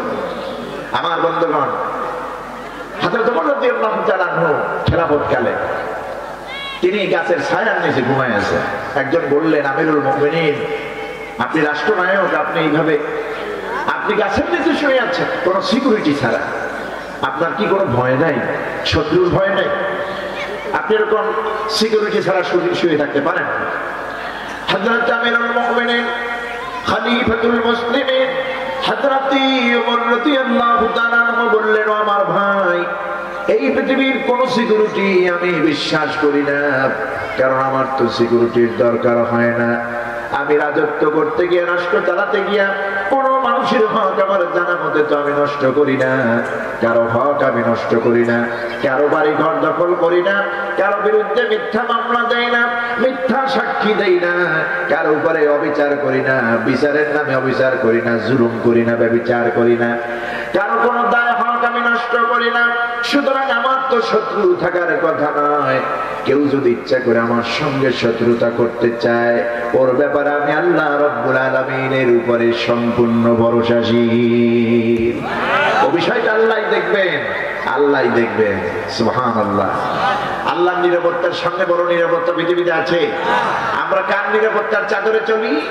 আল্লাহর নিরাপত্তার চাদরে চলি। আল্লাহুম্মা ইহফাযনা মিন কুল্লি বালাইদ দুনিয়া ওয়া আযাবিল আখিরাহ। আয় আল্লাহ আমাদেরকে হেফাজত করো দুনিয়ার সমস্ত মুসিবত, বালা মুসিবত থেকে এবং জাহান্নামের আগুন থেকে আখিরাতের ময়দানে। বলি আমিন। আমার ভাইরা, আল্লাহর নিরাপত্তাই হলো মুমিনদের আসল নিরাপত্তা, ঠিক কি না? আসল নিরাপত্তা আল্লাহর নিরাপত্তা। এই অবস্থা মক্কায় ঘটেছিল। রাসূল পাক সাল্লাল্লাহু আলাইহি ওয়াসাল্লামের উপরে যখন কালেমা পড়ল, রাসূলের চরিত্র ভালো ব্যবহার দেখে মক্কার লোকেরা যখন কালেমা পড়ে মুসলমান হতে শুরু করলো, দিনের পর দিন দল বাড়ি হয়ে গেছে, মুসলমানের সংখ্যা বেড়ে যাচ্ছে। আবু জেহেল লিস্ট করতো কে কালেমা গ্রহণ করছে, বাবার নাম কি, দাদার নাম কি, কথা বুঝতেছে, কোথায় বাড়ি, এরিয়া কোনটা, সব নোট করতো। আর আমাদের আমলেও আমরা দেখি আমাদেরকে নোট করা হয়েছিল এক সময়, ঠিক না? কোন আলেম আসলো, কোথার থেকে আসলো। পুলিশ ভাইরা এখন একটু শান্তিতে আছে, তাদেরকে নষ্ট করে ফেলা হয়েছে। পুলিশ ভাইদেরকে, পুলিশ বাহিনীকে বাংলাদেশের আপামর তাওহীদি জনতার কাছে ঘৃণার পাত্র বানায় সেই জালেমরা। অথচ পুলিশ ভাইরা সবাই খারাপ না, ওদের দলের যেগুলি অনুপ্রবেশ করেছিল মাত্র ওরা খারাপ ছিল, ওরা খারাপ ছিল। আমার দেশের পুলিশ বাহিনী, পুলিশ ভাইরা ইসলাম প্রিয় আলেমদেরকে সম্মান করে, শ্রদ্ধা করে, মহব্বত করে, ঠিক না? সেনাবাহিনীর লোকেরা, বিজেপির ভাইরা রাষ্ট্র পাহারা দিচ্ছে, রাষ্ট্রের বর্ডার পাহারা দিচ্ছে। ভারত বারবার উস্কানি দিয়ে আমার দেশের সঙ্গে পায়ে করে ঝগড়া বাজাতে চায়। 16 বছর খেয়াল খুশি মতো জায়গা দখল করেছে, এরিয়া দিয়েছে বারবার। ওই যে রুটি ভাগ করে না, বানরের বুদ্ধি তো বুঝেন তো, বানরের যদি রুটি ভাগ করতে দেয় তাহলে এটা থেকেও ছিঁড়ে খায়, ওটা থেকেও ছিঁড়ে খায়, মানে সমান করতে গিয়ে সম্পূর্ণ রুটি তার পেটে চলে যায়। তো পাকিস্তান থেকে বাংলাদেশ আলাদা হলো, এদের স্বাধীন সার্বভৌমত্ব, এটা কোন ক্রমে এই দেশ যে স্বাধীন, এদের যে আজাদী ভারত মানতে চায় না। ভারত মনে করে এই দেশ তার আন্ডারে, তার তাবেদার। যখন যেভাবে খুশি তখন এই দেশ নিয়ে খেলবে, এই দেশ দখল করবে, করিডোর দখল করবে, সীমানা দখল করবে, আকাশ সীমা দখল করবে। আমি গত বছরের আগের বছর সিলেটের একটি জায়গায়, সুনামগঞ্জের তাহেরপুরে, যেখানে বন্যা হলো, সিলেট তো এই 4 দিন সফর করে পরশুদিন আসলাম। আমার ভাইরা, সেখানে লোকেরা আমাকে বড় বড় পাহাড় এরিয়ায় নিয়ে গেলেন, ভারতের বর্ডারে। ওনারা বললেন স্বাধীনতার পর ওই যে পাহাড়গুলি দেখতেছেন, ওই পাহাড়গুলি বাংলাদেশের সীমানায় ছিল, কিন্তু এই জালেমরা আসার পর যেই পাহাড়গুলির মধ্যে গুপ্তধন, খনিজ পদার্থ, কয়লা পাওয়া যায়, আরো সব নিয়ামত আছে, ওই পাহাড়গুলি ওরা টুকে টুকে তারপরে ওদের দখলে নিয়ে নিয়েছে। যেই পাহাড়ের মধ্যে কোনো সম্পদ নাই, ওগুলা বাংলাদেশে ছেড়ে দিয়েছে। চট্টগ্রাম দাবি করে বাবুবাড়ি আবদার নাকি? আমার বন্ধুগণ, এমন একজন খেলোয়াড় আল্লাহ বসাই দিয়েছেন বাংলার হাল ধরে, ওই কসাই নদী পেরে উঠতেছে না, যত ষড়যন্ত্র করে সব জায়গায় ভেদ হয়ে যায়, কথা বুঝতেছে। শেষ কার্ড ছিল ট্রাম্প, ডোনাল্ড ট্রাম্প। ডক্টর ইউনূসকে ওরা চিনতে পারে নাই, কথা বুঝতেছেন। আমার বন্ধুগণ, আল্লাহ রাব্বুল আলামিন এই মাতৃভূমিকে হেফাজত করুন, স্বাধীন এই দেশকে হেফাজত করুন। বাংলাদেশের জন্য সবচেয়ে বড় শত্রু ভারত, মুসলমানদের শত্রু, ইমানের শত্রু। ওই কসাই নদী হাতে এখনো গিয়ে দেখেন মুসলমানদের রক্ত লেগে আছে, ঠিক কিনা? আমার বন্ধুগণ, আমার প্রশাসনের ভাইরা অনেক কষ্ট করে, বর্ডার গার্ড যারা বিজেপি বর্ডার গার্ড, তারা বর্ডার পাহারা দিচ্ছে। হযরত ওমর রাদিয়াল্লাহু তাআলা আনহু সিকিউরিটি নেন নাই, আল্লাহ সিকিউরিটি নিয়েছে। মুহাম্মদ সাল্লাল্লাহু আলাইহি ওয়াসাল্লামের কাছে কালেমা পড়ে মুসলমান হলো। এখন লোকেরা যারাই মুসলমান হয় তাদের নাম লিস্ট তৈরি করতেছে, আবু জেহেল বাড়ি ঘর পুরাই দিচ্ছে, ব্যবসা বাণিজ্য দখল করছে, কথা বুঝতেছেন। এখন কিছু কুরাইশরা এসে নবীর কাছে এসে বলছেন, ইয়া রাসূলুল্লাহ, আপনি যে নবী এতে কোনো সন্দেহ নাই, আপনার সুন্দর আচরণ, আপনার ব্যবহারই বলে দিচ্ছে আপনি নবী, কিন্তু আমরা যে আপনার প্রতি ঈমান আনবো আমাদের তো ভয় লাগে, সিকিউরিটি দিবে কে? কারণ আমরা ঈমান আনলেই তোমাদের বাড়ি ঘর ব্যবসা বাণিজ্য জ্বালায় পোড়ায় দেবে সবাই যায়। আল্লাহ রাব্বুল আলামিন কুরাইশদের এমন ভয়ের কারণে সূরাতুল কুরাইশের ভিতরে আল্লাহ পাক কুরাইশদেরকে আশ্বাস দিলেন, নবী ওদেরকে শোনায় দেন, জানায় দেন, ভয়ের কোনো কারণ নাই। ফালইয়াবুদু রাব্ব হাযাল বাইতিল্লাযী আত'আমাহুম মিন জু' ওয়া আমানাহুম মিন খাউফ। নবী আপনি বলে দিন, ফালইয়াবুদু রাব্ব হাযাল বাইত, এই কুরাইশরা যদি এই ঘরের রব, এই ঘরের মালিক যিনি আল্লাহ রাব্বুল আলামিন, ওই আল্লাহর ইবাদত যদি করে, বন্দেগী যদি করে, আল্লাহ রাব্বুল আলামিন এই কুরাইশদেরকে যখন ক্ষুধা লাগবে, ক্ষুধার সময় খাবার দিবে, আল্লাযী আত'আমাহুম মিন জু', ক্ষুধা লাগলে খাবার দিবেন, ওয়া আমানাহুম মিন খাউফ, ভয় যখন আসবে আমি আল্লাহ রাব্বুল আলামিন চূড়ান্ত নিরাপত্তা দিয়ে দেব। ক্ষুধার সময় খাবার, ভয়ের সময় নিরাপত্তা আমাদের দেন কে? আল্লাহ রাব্বুল আলামিন। সম্মানিত ভাইরা, বদরের ময়দানে রাসূল পাক সাল্লাল্লাহু আলাইহি সাল্লাম নামলেন, সঙ্গে 313 জন সাহাবীরা দেখলো আবু জেহেলের দলের যে হাবভাব, হুমকি দামকি, সর্বনাশ, প্রত্যেকের হাতে অস্ত্র। হুজুরের কাছে এসে বলছেন, হুজুর একটু তাকায় দেখেন তোদের দিকে অবস্থাটা কেমন। প্রত্যেকে জিহাদ জামাতে নেমেছে, প্রত্যেকের হাতে ঢাল, তলোয়ার, অস্ত্র বল্লম। হুজুর সাল্লাল্লাহু আলাইহি সাল্লামের কাছে বলছেন, ইয়া রাসূলুল্লাহ, আল্লাহর সাহায্য যদি আমরা না পাই, আমরা এখান থেকে মাইর খাইয়া আমাদেরকে বিদায় হতে হবে। আমার বন্ধুগণ, নবীজির মন খারাপ হয়ে গেল, হুজুরের চেহারা মোবারক মলিন হয়ে গেল। নবীর সাহাবীরা বললেন, ইয়া রাসূলুল্লাহ, কি আপনি মন খারাপ করবেন না, আপনি মন খারাপ করবেন না, মনে কষ্ট নেবেন না। আমরা মুসা নবীর উম্মত নই, আমরা আপনার উম্মত। মুসা নবী তার উম্মতের, মুসা নবীকে তার উম্মত বলেছিল, মুসা তুমি আর তোমার রব, তুমি আর তোমার আল্লাহ মিলে ফিরআউনের সঙ্গে যুদ্ধ করো। আমরা বাবা এই যুদ্ধে নাই, তোমার আল্লাহর সঙ্গে তুমি আর তোমার আল্লাহ মিলে ফিরআউনের সঙ্গে যুদ্ধ করো। আমরা এখানে দাঁড়ায় থাকলাম, যুদ্ধে যদি বিজয় হয়ে যাও তোমার সঙ্গে আমরা যোগ দেব। সুবিধাবাদী উম্মত, ঠিক না? আমার বর্তমান মুহাম্মদ সাল্লাল্লাহু আলাইহি ওয়াসাল্লামের উম্মত সাহাবীরা নবীজিকে সান্ত্বনা দিলেন, ইয়া রাসূলুল্লাহ সাল্লাল্লাহু আলাইহি ওয়াসাল্লাম, আমরা আপনার উম্মত, আমরা আপনার সাহাবী। মুসা নবীর মতো আমরা বলবো না, নবী আপনি আর আপনার রব আবু জেহেলের সঙ্গে যুদ্ধ করেন, আমরা এটা বলবো না। আমরা আপনার সঙ্গে এই ময়দানে আবু জাহালের দোসরদের সঙ্গে, কাফের বেঈমানদের সঙ্গে ইসলামের পক্ষে ততক্ষণ লড়াই করব, যুদ্ধ করব, আমাদের চোখের পাতা যতক্ষণ নড়ে, এই দেহে যতক্ষণ রূহ থাকে ততক্ষণ আমরা যুদ্ধ করব। ইয়া রাসূলুল্লাহ, আপনি মন খারাপ করবেন না। নবীজি সাহাবীদের মুখে এই কথা শুনে হুজুরের মুখের ভেতরে হাস্যোজ্জ্বল ভাব তৈরি হয়ে গেল। ও আমার চুয়াডাঙ্গার কলিজার টুকরা যুবকেরা, তোমরা তো যুবক। বদরের ময়দানে 2 জন সাহাবী নামলেন, অল্প বয়সের সাহাবী, মাআজ এবং মুআওয়াজ। বুখারীর বর্ণনা এসেছে, মাআজ এবং মুআওয়াজ কিতাবুল মাগাজিতে এসেছে, 2 জন সাহাবী, কিশোর সাহাবী, যুদ্ধে যাওয়ার জন্য পরিপক্ক বয়স তাদের হয় নাই। তারা শুনতে পেয়েছেন নবীজি বদরে যাবেন, আবু জেহেলের সঙ্গে লড়াই হবে। হযরত মাআজ এবং মুআওয়াজ নবীর দপ্তরে গেলেন, সালাম বললেন, অনুমতি চাইলেন, হুজুর আমরা 2 ভাই আপনার সঙ্গে যুদ্ধে যেতে চাই, আবু জেহেলের বিরুদ্ধে লড়ব। নবীজি বলতেছেন, যাইয়া কাম নাই, কারণ তোমাদের বয়স হয় নাই, তোমরা বয়সে কম, আকারে ছোট, তোমাদের এখন পারমিশন দেওয়া যাবে না। 2 জনে খুব আপত্তি করলেন। রাসূলুল্লাহ একজনকে, বড় ভাই মাআজকে অনুমতি দিলেন, মুআওয়াজকে দিলেন না। হযরতে মুআওয়াজ এবং মাআজ যখন নবীর দপ্তর থেকে ফিরে আসলেন, নবীর দরবার থেকে বেরিয়ে কিছু দূর আসার পর মুআওয়াজ ছোট ভাই বলছে বড় ভাইকে, মাআজ রে, তোমার তকদির কত ভালো, আল্লাহর নবী বদরের জন্য তোমার অনুমতি দিয়েছে, আমাকে অনুমতি দেয় না রে ভাই। একই তো ভাই আমরা, তুমি আমার জন্য একটু হিকমত করো, কোন কারণে যেন আমি রাসূলুল্লাহ থেকে অনুমতি পেয়ে যাই, চলো না রাসূলের দরবারে আবার গিয়ে আপত্তি করি।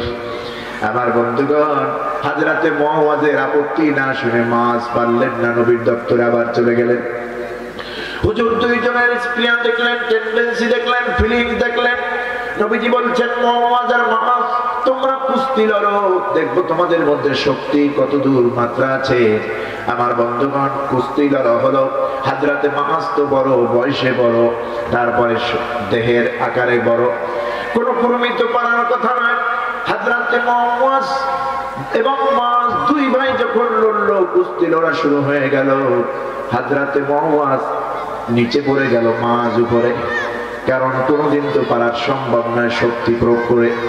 হযরতে মুআয নিচে বসে বলতেছে, ভাই মাআজ, তুমি তো আমার বড় ভাই, তুমি আমার বয়সে বড়, খাবার খেয়েছো বড়, শক্তিতে বড়, সব কিছুতে বড়। আমি যদি 24 ঘন্টায় তোমাকে নিয়ে কুস্তি লড়ি, কোনোদিন আমি তোমার উপরে পারবো না উঠতে। ও আমার ভাই, নবীজির সামনে অন্তত একটু অভিনয় করে দেখাইয়া দিও, একটু আমারে সুযোগ করে দিও। আমি যখন নেক্সটে তোমারে ধরবো, তুমি ইচ্ছা করেই আমার নিচে পড়ে যেও। তুমি যদি নিচে পড়ে যাও, রাসূলুল্লাহ আমাকে বদরের জন্য অনুমতি দিবেন। আমার বন্ধুগণ, বিশ্বনবী মুহাম্মদ সাল্লাল্লাহু আলাইহি ওয়াসাল্লামের সামনে অবস্থা যখন চলতেছিল, হুজুর দেখলেন দুইজনের ভিতরে জজবা কাজ করতেছি, মানে হালত খুবই, অবস্থা খুবই অত্যন্ত ভালো। নবীজি দুইজনকে পারমিশন দিলেন। আল্লাহর নবী যুদ্ধের দামামা গেল, যুদ্ধের দামামা বেজে গেল, যুদ্ধ শুরু হয়ে গেল। বিশ্বনবী মুহাম্মদ সাল্লাল্লাহু আলাইহি ওয়াসাল্লাম খেজুরের ডালগুলি টুকরো টুকরো করে সাহাবীদের হাতে দিলেন। আমার বন্ধুগণ, কেউ কেউ বলেছেন মেসওয়াকের সদৃশ, মেসওয়াকের সাইজের মতো এরকম খেজুরের ডাল আমার হাতে এসেছে। বিশ্বনবী মুহাম্মদ সাল্লাল্লাহু আলাইহি ওয়াসাল্লামের হাত মিশ্রিত, হাত স্পর্শিত এই খেজুরের ডালের মতো মেসওয়াকের সদৃশ আকারে এই ডাল দিয়ে আমরা যেই কাফেরের গায়ে আঘাত করেছি, দেহ থেকে মাথা আলাদা হয়েছে। আমার বন্ধুগণ, এমন পাওয়ার আল্লাহ দিয়েছেন ওই মেসওয়াক সদৃশ ডালের মধ্যে। রাসূল পাক সাল্লাল্লাহু আলাইহি ওয়াসাল্লাম বদরের ময়দানে হাঁটু গেড়ে বসে বললেন, চাদর মুড়ি দাও। আল্লাহর নবী দুহাত উঁচু করলেন, আল্লাহর কাছে বললেন, রব্বুল আলামিন, আজকে বদরের ময়দানে আমরা ইচ্ছা করে আসি নাই, এই বদরে যুদ্ধ করতে এসেছে, আবু জেহেলকে লাগতে এসেছে। এই বদরে আমরা যদি আজকে হেরে যাই, আমার সাহাবীরা যদি শহীদ হয়ে যায়, ইসলাম এই বদরে তো দূরের কথা, মদিনায় থাকবে কিনা আমি জানি না।